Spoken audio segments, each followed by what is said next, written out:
So మనం ఈ రోజు వీడియోలో కూడా మనం ప్రాబ్లమ్స్ డిస్కస్ చేసుకుందాం యావరేజెస్ అనే టాపిక్ మీద. ఆల్రెడీ మనము basic concepts basic problems discuss చేసుకున్నాం అనమాట మొన్నటి వీడియోస్ లో. యావరేజెస్ అనే ప్లేలిస్ట్ లో ఉంటాయి, వెళ్ళి ఒకసారి వాచ్ చేయండి. ఈ రోజు నిన్నటి ప్రాబ్లమ్స్ కన్నా కొంచెం అడ్వాన్స్ లెవెల్లో డిస్కస్ చేసుకుందాము.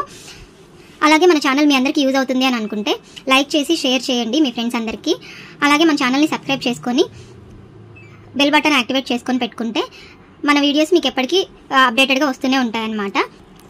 సో ఇక్కడ ఫస్ట్ ప్రాబ్లం చూసుకున్నట్లయితే the average of 11 numbers is 60 if the average of first 6 numbers is 58 and the last 6 numbers is 63 find the 6th number అన్నాడనమాట. సో ఇక్కడ ఇచ్చిన క్వశ్చన్లో చూసుకున్నట్లయితే మనకి ఏమన్నాడు, 11 నెంబర్స్ అన్నాడు.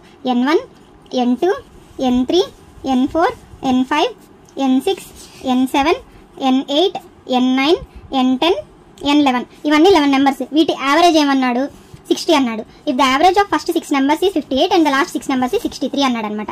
సో ఇక్కడ ఈ టోటల్ అంతా ఈ 11 నెంబర్స్ యావరేజ్ 60 అనుకున్నప్పుడు టోటల్ 11 నెంబర్స్ ఎంత అవుతుంది, 11 × 60 కదా. సో ఇది 660 అవుతుంది అనమాట. అంటే యావరేజ్ ఫార్ములా మనకి total by number of numbers కాబట్టి టోటల్ అంతా is equal to number of numbers into average అనమాట. సో ఇక్కడ 11 × 60 అవుతుంది. నెక్స్ట్ వాడు ఏమి ఇచ్చాడు, ఫస్ట్ 6 నెంబర్స్ అంటే N1, N2, N3, N4, N5, N6 వీటికి యావరేజ్ ఎంత ఇచ్చాడు, 58.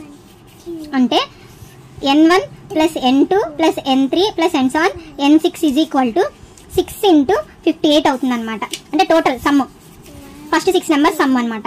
అలాగే ఇంకోటి ఏమి ఇచ్చాడు, లాస్ట్ 6 నెంబర్స్ 63 అన్నాడు సమ్, అంటే యావరేజ్ 63 అన్నాడు. Some of last 6 numbers, last 6 numbers ఎక్కడి నుంచి వస్తాయి, N6, N7, N8, N9, N10, N11 అనమాట. అంటే N6 plus N7 plus N8 plus N11 is equal to 6 × 63 అవుతుంది. సో ఈ రెండు వాల్యూస్ని క్యాలిక్యులేట్ చేస్తే ఇక్కడ 348 అవుతుంది, ఇక్కడ వచ్చేసి 378 అవుతుంది. సో ఇప్పుడు మనకి ఏంది, 6th నెంబర్ కనుక్కోవాలన్నమాట. సో ఇక్కడ 6 నెంబర్స్ ఉన్నాయి, ఇక్కడ 6 నెంబర్స్ ఉన్నాయి. 6 నెంబర్స్ ప్లస్ 6 నెంబర్స్ ఎంత, 12 నెంబర్స్ అవుతుంది. అంటే ఇక్కడ 12 నెంబర్స్ ఎందుకు అవుతుంది అని అంటే ఇక్కడ N6 2 సార్లు వస్తుంది అనమాట. అంటే N1 plus N2 plus N2 N6 రెండు N6లు ఉన్నాయి కాబట్టి plus N7 plus N11 is equal to 348 plus 378 అవుతుంది అనమాట. ఇది మొత్తం ఎంత అవుతుంది, 726 అవుతుంది. సో ఇప్పుడు మనకి టోటల్ 11 నెంబర్స్ ఏమి ఇచ్చారు, 660. సో మనకి N6 కావాలి అని అంటే 726 అంటే total 12 numbers minus 11 numbers sum అనమాట. 660 ఈజ్ ఈక్వల్ టు ఎంత అవుతుంది, 66 అవుతుంది అనమాట. సో ఇది ఫస్ట్ క్వశ్చన్. సో ఇక్కడ సెకండ్ క్వశ్చన్ చూసుకున్నట్లయితే the average age of a class of 39 students is 15 years. If the age of the teacher is included then the average age increases by 3 months. Find the age of a teacher అన్నాడు అనమాట. So ఇక్కడ చూసుకున్నట్లయితే మనకి ఏం చెప్పారు, 39 స్టూడెంట్స్కి average age ఎంత ఇచ్చారు, 15 years అన్నారు. అంటే total sum of 39 students age ఏమవుతుంది, is equal to 15 years into ఎంతమంది నెంబర్ ఆఫ్ స్టూడెంట్స్, 39 అనమాట. సో ఇది వచ్చేసి 585 అవుతుంది. అంటే sum of the age of 39 students మనకి వచ్చిందనమాట. అయితే ఇక్కడ వాడు ఏమి ఇచ్చారు, if the age of a teacher include చేస్తే టీచర్ని కూడా ఇంక్లూడ్ చేస్తే అంటే ఒక టీచర్ 39 స్టూడెంట్స్ మొత్తం 40 మెంబర్స్ అవుతారు. అయితే then the average increases by 3 months అనమాట. యావరేజ్ ఇంక్రీజెస్ అంటే ముందరున్న యావరేజ్కి 3 months యాడ్ అవుతుంది అనమాట. ఇక్కడ ఏమన్నారంటే 39 స్టూడెంట్స్ ప్లస్ 1 టీచర్ యావరేజ్ ఏమని ఇచ్చాడు, టీచర్ని యాడ్ చేస్తే ఉన్న ఏజ్కి 3 months ఇంక్రీజ్ అవుతుంది అన్నాడు. 15 years ప్లస్ 3 months అనమాట. సో ఇక్కడ చూసుకున్నట్లయితే 15 3 months కదా, 3 monthsని మనము ఇయర్స్లో ఎలా కన్వర్ట్ చేసుకోవచ్చు, 3/12గా కన్వర్ట్ చేసుకోవచ్చు. 3 1s 3 4s 4 15s 60 60 + 1 61/4 ఇయర్స్. అంటే మంత్స్ని ఇయర్స్లో కన్వర్ట్ చేసుకుంటే ఇక్కడ ఏమొచ్చింది, 39 స్టూడెంట్స్ ప్లస్ ఒక టీచర్ యావరేజ్ 15 years 3 months అయితే ఇయర్స్లో కన్వర్ట్ చేసుకుంటే 61/4 అనమాట వచ్చింది. అయితే ఇక్కడ యావరేజ్ కనుక్కున్నాము. అయితే total 39 students plus 1 teacher age, total age ఎంత అవుతుంది, 61/4 ఇంటూ ఎంతమంది, 40 మెంబర్స్ కదా. సో ఇంటూ 40 4 1s 4 10s అంటే 610 అనేది వచ్చింది అనమాట. అంటే టీచర్ ఏజ్ ఇంక్లూడ్ చేస్తే 610 వచ్చింది టోటల్.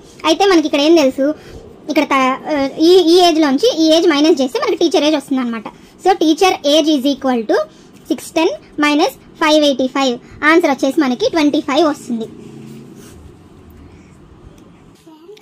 సో ఇక్కడ థర్డ్ క్వశ్చన్ చూసుకున్నట్లయితే the average of 25 numbers is 18, the average of first 12 of them is 14 and that of last 12 is 17. Find the 13th number అన్నాడు అనమాట. సో ఇక్కడ 25 నెంబర్స్ అన్నాడు. 25 నెంబర్స్ని నేను n1, n2 and so on, n 12th number, n 13th number, n 14th number, n 15th number and so on, n 25 numbers రాసుకున్నా. ఈ numbers అన్నిటికీ average మనకి 18 అన్నాడు అనమాట. సో యావరేజ్ 18 అన్నప్పుడు total n1 plus n2 plus n so on, n 25 ఏమవుతుంది, 25 into 18 అవుతుంది కదా. అంటే total is equal to average into total number కదా, టోటల్ నెంబర్ ఆఫ్ నెంబర్స్ కాబట్టి 25 ఇంటూ 18 అవుతుంది అనమాట. ఇదంతా మనకి వాల్యూ 450 వస్తుంది. సో ఇక్కడ మనకి ఏమి ఇచ్చారంటే సెకండ్ది the average of first 12 of them, అంటే ఈ నెంబర్స్లో ఫస్ట్ 12, యావరేజ్ ఆఫ్ ఫస్ట్ 12 అంటే ఏంటి, n1 plus n2 plus n12 వీటికి యావరేజ్ అనమాట. ఎంత ఇచ్చారు, 14 అన్నాడు అనమాట. So total of n1 plus n2 plus n so on, n12 ఏమవుతుంది, 14 ఇంటూ 12 అవుతుంది. సో ఇది 168 అనమాట. అలాగే ఇంకోటి ఏమి ఇచ్చాడు, దట్ ఆఫ్ లాస్ట్ 12 అన్నాడు. లాస్ట్ 12 అంటే మనకి n14 నుంచి 25 వరకు లాస్ట్ 12 నెంబర్స్ అవుతాయి అనమాట ఇక్కడ. So average of last 12 numbers ఏమవుతాయి, n14 plus n15 plus n so on, n25 average అనమాట ఈజ్ ఈక్వల్ టు మనకేమవుతుంది, ఏమిచ్చాడు, 17 అనేది ఇచ్చాడు అనమాట.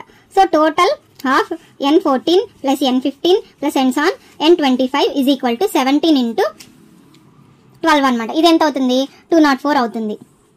సో ఇప్పుడు మనకి 13th నెంబర్ కావాలంటే, n13 అనే నెంబర్ కావాలంటే ఇప్పుడు ఏం చెప్పొచ్చు, total 25 numbers total 450 minus of ఈ first 12 numbers last 12 numbers minus చేయాలన్నమాట. సమ్ 168 ప్లస్ 204 అనమాట. సో 450 మైనస్ ఇది ఎంత అవుతుంది, 372 అవుతుంది. సో 450 మైనస్ 372 ఏమవుతుంది, 78 అనేది ఆన్సర్ అనమాట. సో ఈ స్టెప్స్ అన్ని నేను మీకు అర్థం అవ్వాలని చెప్పేసి వేసాను అనమాట. మీరు కాన్సెప్ట్ అర్థం చేసుకుంటే డైరెక్ట్గా ఒకటేసారి ఈ స్టెప్ వేసేసుకోవచ్చు. అంటే ఇక్కడ 25 నెంబర్స్ ఇచ్చారు, టోటల్ ఆఫ్ 25 నెంబర్స్ ఏమవుతుంది, 25 ఇంటూ 18 అనమాట. అలాగే ఫస్ట్ 12కి ఇది, లాస్ట్ 12కి ఇది.